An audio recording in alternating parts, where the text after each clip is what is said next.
40 feet below a grass airfield in Middlesex, a man is watching his country die. The room is concrete. Cold fluorescent light falls on a map table the size of a dining room. Young women push colored markers across it with long wooden rods. Each marker is a squadron. Each squadron has 12 pilots who may have 90 seconds to live. The man watching is tall, thin, and sharp-featured. His name is Keith Park. He is 48 years old and from New Zealand. The fate of Britain is his to decide, not tomorrow, not next week, but right now, in the next 11 minutes. Behind him sits the Prime Minister. Winston Churchill has been watching the colored lights climb the board for over an hour. Every squadron in southeast England is engaged. Churchill leans forward. "How many reserves have you got?" The Park does not turn around. None, no reserves. Every fighter pilot Park commands is already in the air. If the next wave comes now, there is nothing left to send. This man would save Britain. The country he saved would fire him for it, and then it would forget his name. Keith Rodney Park was born in Thames, New Zealand on June 15, 1892. His father was a Scottish-born professor of geology. His mother raised 10 children in a small colonial town on the Coromandel Peninsula. Park went to sea at 19 as a cadet purser with the Union Steamship Company. Friends called him Skipper. He would carry that nickname for the rest of his life. When war came in 1914, he left the Merchant Navy and sailed to Egypt as a lance bombardier. He landed at Gallipoli on April 25, 1915, the first day. He served with a New Zealand howitzer battery at Anzac Cove under Turkish fire for 3 months. He survived. He transferred to the Western Front, fought at the Somme, and was wounded. That wound saved him. It sent him to the Royal Flying Corps. Park learned to fly on Salisbury Plain in the spring of 1917. Within 4 months, he was in France with No. 48 Squadron, flying 2-seat Bristol fighters. By 1918, he commanded the squadron. He and his rear gunners shot down at least 11 enemy aircraft and damaged at least 13 more. He earned a Military Cross with Bar, a Distinguished Flying Cross, and a Croix de Guerre. He was 26 years old. And then the war ended, and Park stayed. He stayed in the RAF for 20 years between the wars. Staff College at Andover. Postings in Egypt. Air Attache in Buenos Aires. Air Aide-de-Camp to King George VI. By 1938, he was deputy to Air Chief Marshal Hugh Dowding at Fighter Command headquarters near London. Dowding was building something new, the first integrated radar-directed air defense system in history. Chain-home radar stations along the coast, connected by telephone to a network of plotting rooms, connected by radio to fighter squadrons. Information flowed in one direction, from detection to decision to action. It was fast, disciplined, and precise. No Air Force had ever attempted anything like it. The system turned a small number of fighters into an efficient weapon by putting them in the right place at the right time. Without it, Park's squadrons would be scrambling blind, chasing bombers that had already dropped their loads and turned for home. With it, a handful of Spitfires and Hurricanes could intercept a formation of 100 aircraft before it reached its target. Park helped him build it. He worked on tactics manuals, argued for better armament on the Hurricane and Spitfire, and pushed to replace outdated formations inherited from the biplane era. The Air Ministry overruled him on most of it. He kept working anyway. The system would need someone to operate it under fire. Someone who could read a plotting table and make a decision in seconds that would save or lose a squadron. Dowding chose Park. There was no hesitation. In April 1940, Park took command of No. 11 Group, Fighter Command. His territory was southeast England, London, the Channel Coast, Kent, Sussex, every likely invasion beach. If Germany invaded, Park's pilots would be the first to fight. He had roughly 600 pilots spread across some 20 squadrons.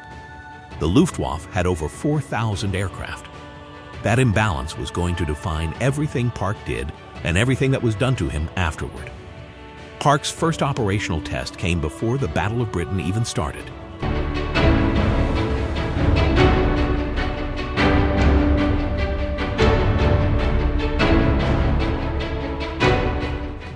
In late May 1940, France was collapsing. The British Expeditionary Force and remnants of the French Army were falling back toward the coast. 300,000 Allied troops were trapped on the beaches at Dunkirk. Park had to provide air cover with fighters that could stay over the beaches for only minutes at a time. He shuttled his squadrons back and forth across the channel in relays. It was not enough to satisfy the soldiers below. The army cursed the RAF for abandoning them. They could not see the dogfights happening at 20,000 feet above the smoke. They only saw the bombs. Park knew they were wrong, but he also knew that 435 experienced aircrew were lost over France. Those were pilots he could not replace. And the battle that would decide everything had not even begun. Park flew to Dunkirk himself. He strapped into his personal Hurricane, OK-1, and crossed the channel to see the beaches with his own eyes. He wore white overalls always. Every pilot in 11 Group knew the man in white. He was recognizable on any airfield, at any hour, in any weather. That was deliberate. Park wanted his men to know that their commander would go where they went. He would land unannounced at forward airfields Hornchurch, Manston, Biggin Hill. He talked to pilots. He talked to the ground crew. He asked what they needed and remembered what they told him. A quietly devout man, Park once confided to his personal assistant that he would have gone into the church if he had not stayed in the RAF. Instead, he prayed, and then he gave the orders. By June 4th, 340,000 troops had been rescued. The original estimate was 45,000. But France was gone. And now Britain stood alone. Hitler signed Directive No. 17 on August 1, 1940, the objective, destroy the Royal Air Force as a precondition for invasion. Operation Sea Lion, the amphibious assault on England, was scheduled for late September. First, the Luftwaffe had to own the sky. The plan looked simple. Overwhelm British fighters with superior numbers, bomb the airfields, blind the radar, then send the barges across. German intelligence estimated Fighter Command had 200 aircraft left. They were wrong. The RAF had over 700 serviceable fighters. But Park's problem was not aircraft. It was pilots. He was losing experienced men faster than he could replace them. And the Luftwaffe was about to come for his airfields. Park's defense rested on one thing: time. The Dowding System gave him roughly 15 to 20 minutes of warning before bombers arrived. Radar stations along the coast detected incoming formations over northern France. That information flowed to Park's bunker at RAF Uxbridge, where plotters translated radar tracks into colored markers on the map table. Park and his controllers then scrambled the right squadrons to the right altitude at the right moment. Too early, and his fighters burned fuel circling, waiting for an enemy that might change course. Too late, and the bombers hit their targets unopposed. Every decision Park made was a calculation on a margin thin enough to kill. The Luftwaffe hit the airfield starting on August 12. Radar stations at Dover, Pevensey, Rye, and Ventnor were bombed.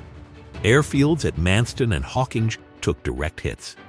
On August 13th, Adlertag, the day of the Eagle, nearly 1,500 German aircraft crossed the channel. Park's pilots flew sortie after sortie. Some flew 4 or 5 missions in a single day. They landed, refueled, rearmed, and went back up.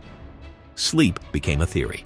Meals were eaten standing beside aircraft that smelled of cordite and hot metal.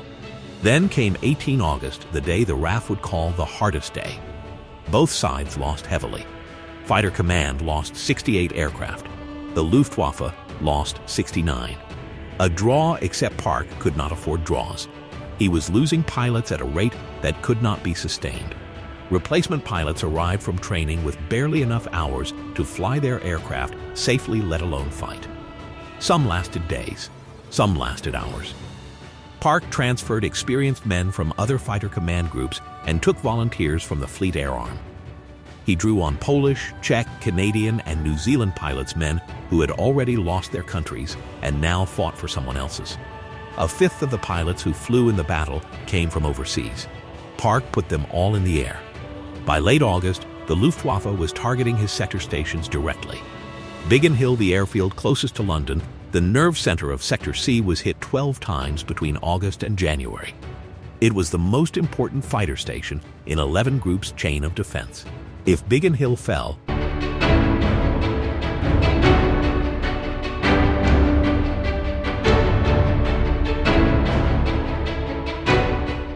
There was a hole in the coverage over London that could not be filled. The Luftwaffe knew this. They came back for it again and again.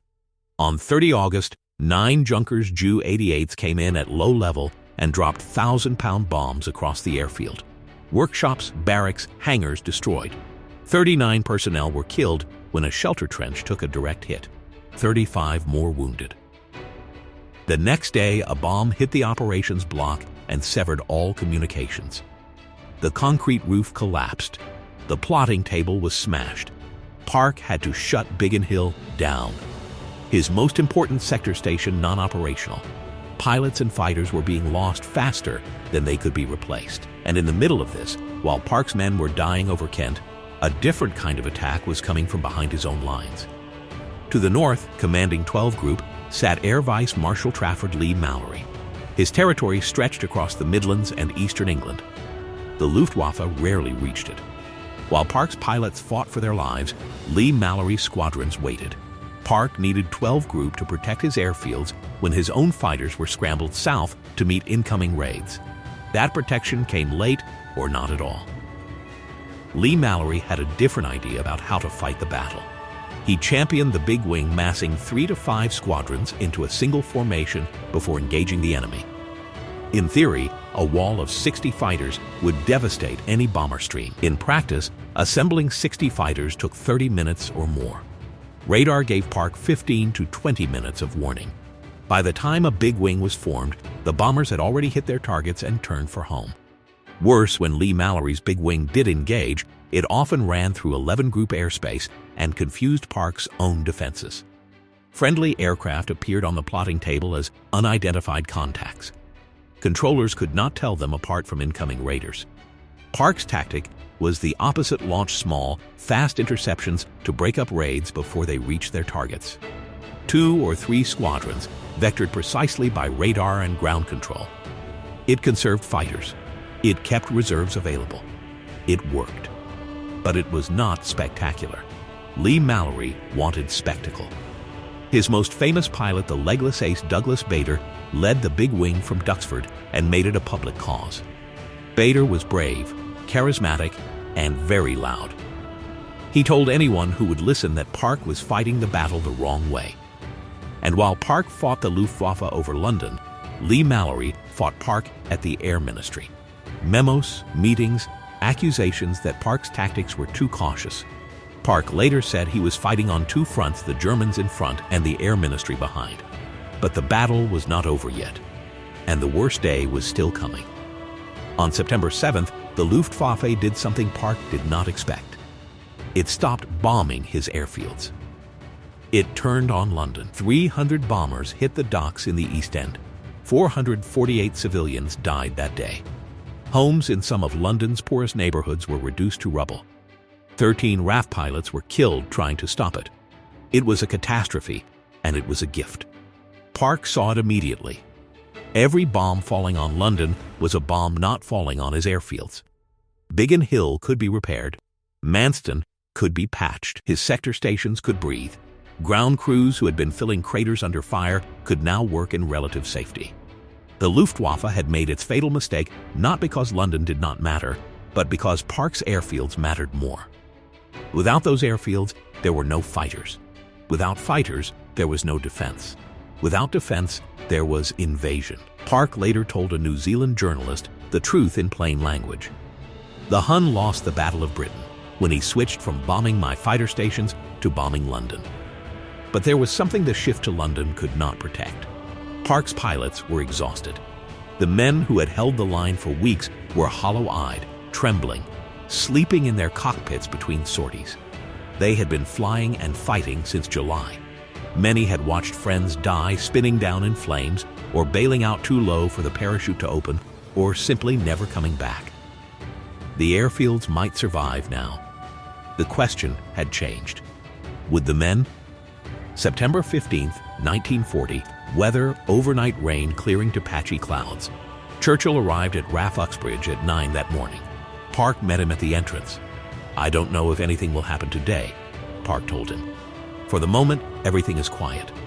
In the plotting room below, WAF plotters sat at their stations. One of them, Vera Shaw, had been on duty since 7 that morning. passing the time reading letters. The table showed nothing but scattered reconnaissance tracks. It would not stay quiet. At 10:30, radar stations along the Kent coast detected two formations 150-plus aircraft, each massing between Boulogne and Calais. The women of the Women's Auxiliary Air Force tracked the radar returns and plotted them onto the board.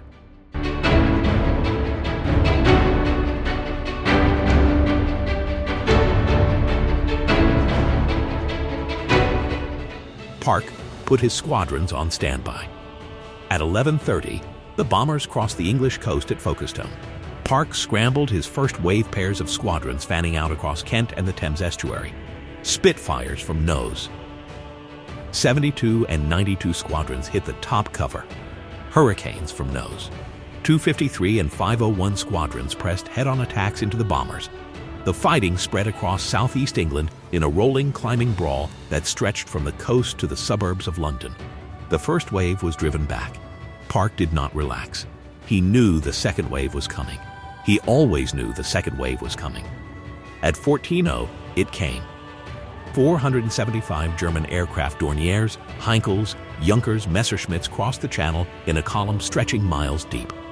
Park launched everything. He dispatched squadrons in waves, 4 pairs to patrol Sheerness, Chelmsford, Hornchurch, and Kenley. Then 8 more squadrons as the Messerschmitt escorts came in on direct course to London. Then the Polish 303 Squadron from Northolt.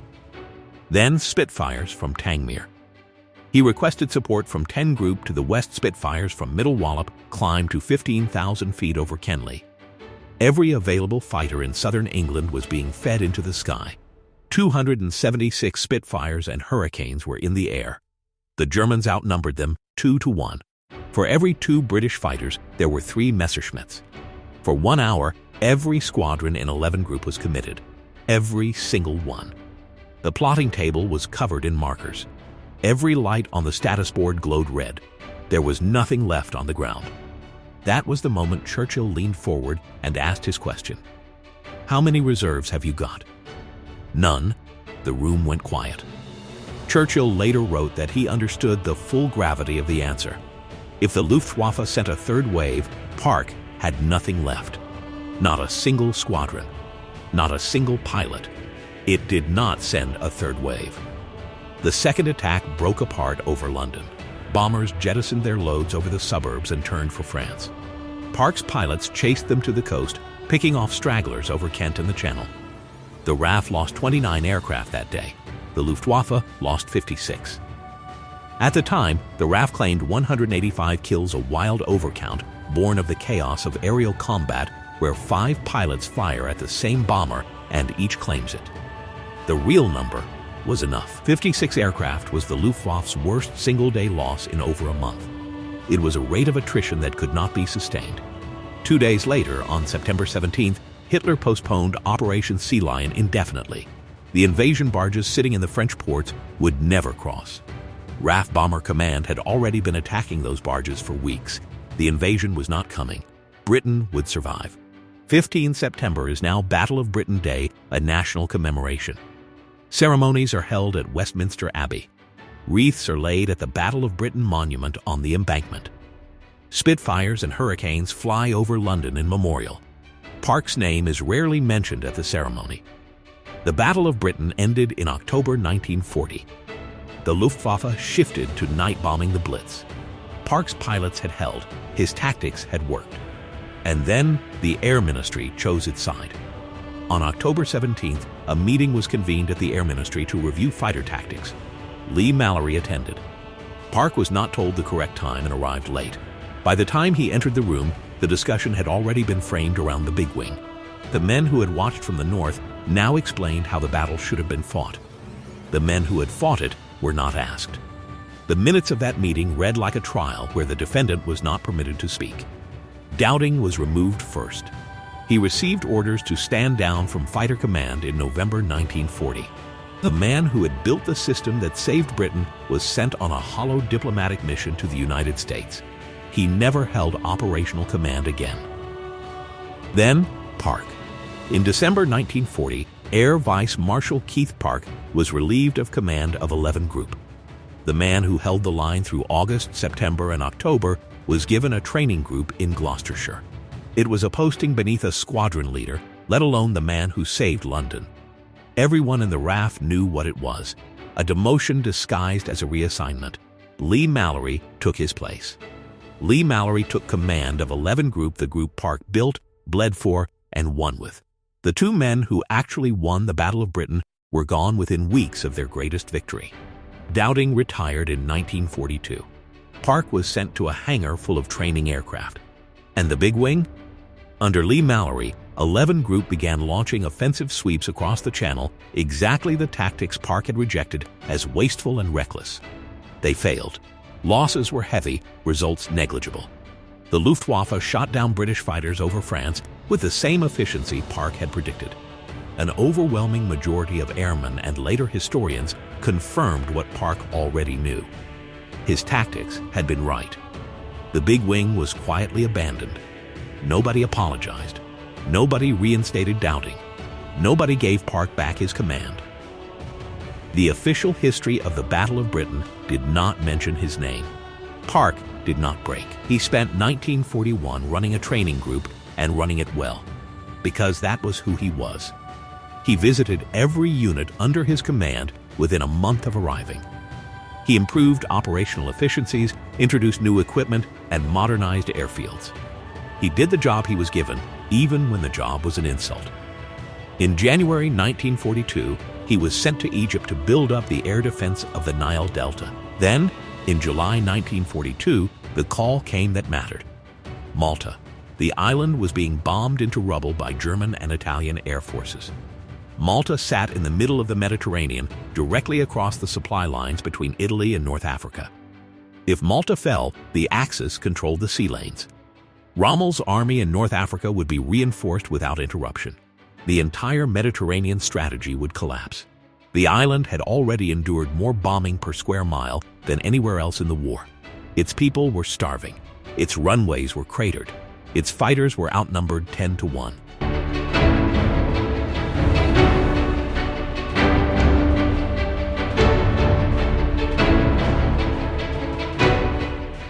Park took command and did exactly what he had done over London. Small, precise interceptions, conservation of force, relentless discipline. He flew his Hurricane around the island, visiting airfields, talking to pilots, wearing those white overalls. The same man, the same method. Malta held. He turned the defense into an offense attacking Axis, shipping across the Mediterranean. His squadrons participated in the North African and Sicilian campaigns. Malta became the hinge on which the Mediterranean War turned. He had done it again, the same man, the same method, the same result. He was knighted in 1942 for saving the island. In January 1944, he became Commander-in-Chief of British Air Forces in the Middle East. By February 1945, he commanded all Allied air forces in Southeast Asia, supporting the 14th Army through the jungles of Burma. He oversaw air supply operations on a scale never attempted before, keeping an entire army fed and armed from the sky. Aircraft flew over mountains and jungle that no road or railway could cross. It was the largest sustained air supply operation of the entire war. He ended the war as one of the most decorated and experienced air commanders alive. And still, almost nobody in Britain knew his name. In February 1947, at the New Zealand Society's annual London dinner, Lord Tedder, head of the Royal Air Force, stood and said words that should have settled everything. If ever any one man won the Battle of Britain, he did. He was talking about Keith Park. Air Vice-Marshal Johnny Johnson, one of the war's top fighter aces, put it differently. He was the only man who could have lost the war in a day or even an afternoon. Even Douglas Bader, the man who had championed the big wing from Duxford, later praised Park's leadership as essential to survival. The man who had once loudly opposed Park's methods stood at a lectern after Park's death and called his name one of the greatest in New Zealand military history. It took decades, but history agreed. Declassified records confirmed Park's tactics were right. Quantitative analyses of sortie times and loss ratios proved the big wing was too slow and too costly. Small group interceptions yielded higher efficiency. Park's method of proportional response, sending the right number of fighters to the right place at the right time, was the only approach that could have worked against an enemy with 4-to-1 superiority. The men who removed him from command had used a failed tactic as the pretext for dismissing the man whose tactic had won. And when the failed tactic failed again under Leigh-Mallory's own command, they simply stopped talking about it. But vindication is not the same as recognition. Park retired from the RAF in 1946 and went home to New Zealand. He returned to Auckland, a city that barely knew what he had done. He became a city councillor. He chaired the airport committee. He helped bring a Spitfire to the Auckland War Memorial Museum, an aircraft he personally selected during a visit to England in 1955. He attended veterans gatherings where men who had flown under him shook his hand and said nothing needed to be said. He lived quietly, far from the corridors that had cast him out. He never wrote a memoir. He never gave his side of the story to the press. He simply went home and got on with life. On February 6, 1975, Keith Park died in Auckland. He was 82. Queen Elizabeth II sent condolences. Battle of Britain pilot Johnny Kent sent a message of his own. His ashes were scattered over the Weymouth Harbor from an aircraft, a last flight over water, as if the man who had spent his life crossing oceans and seas was making one final crossing. A memorial service was held at St. Clement Danes in London, the RAF Church on the Strand. Bader spoke. He said Park's name was carved into military history alongside the greatest from New Zealand. But there was no statue, no monument in the city he saved. Dowding had a statue outside St. Clement Danes. Churchill had his statue in Parliament Square. The few had their monument on the Victoria Embankment. The man who gave the orders that kept them alive, nothing. For 35 years, nothing. On September 15, 2010, the 70th anniversary of Battle of Britain Day, a bronze statue was unveiled in Waterloo Place, London. It stands near the Athenaeum Club, not far from New Zealand House. The figure wears a life jacket and flying gloves. He is pulling on those gloves as if about to walk to his aircraft. It is Keith Park. The sculptor was Les Johnson. The cast model was made by Weta Workshop in Wellington, New Zealand, 12,000 miles from the bunker at Uxbridge. The Chief of the Air Staff, Air Chief Marshal Sir Stephen Dalton, said Park was a man without whom the history of the Battle of Britain could have been disastrously different. That statue took 35 years after Park's death to appear, 70 years after the battle he won. It stands in a row of statues honoring commanders of the British Empire. Park is the newest among them. He is also the one who waited longest. Park remained bitter about his treatment until the end of his life, not for himself, but for Dowding, who he believed had been treated worse. Two men built the shield that saved a nation. The nation thanked them by taking it away. Dowding built the system. Churchill gave the words. The few flew the aircraft. Keith Park told them where to fly and when and how many. He made the decisions that kept the system alive, and when the system worked, they took it from him. He never asked for the credit. He just wanted the fight. 70 years after his victory, the city he saved finally said his name out loud. A bronze man pulling on his flying gloves, standing in a London street, looking south. Not toward glory, not toward recognition, toward the danger. That was Keith Park. The statue in Waterloo Place faces south, toward the Channel, toward Kent, toward the sky where everything was decided. Keith Park spent 35 years waiting for a statue. His story waited even longer to be told properly. If it deserves to be heard, share it. If you want to hear the stories that history buried, subscribe. There are more names the textbooks forgot. We will find them.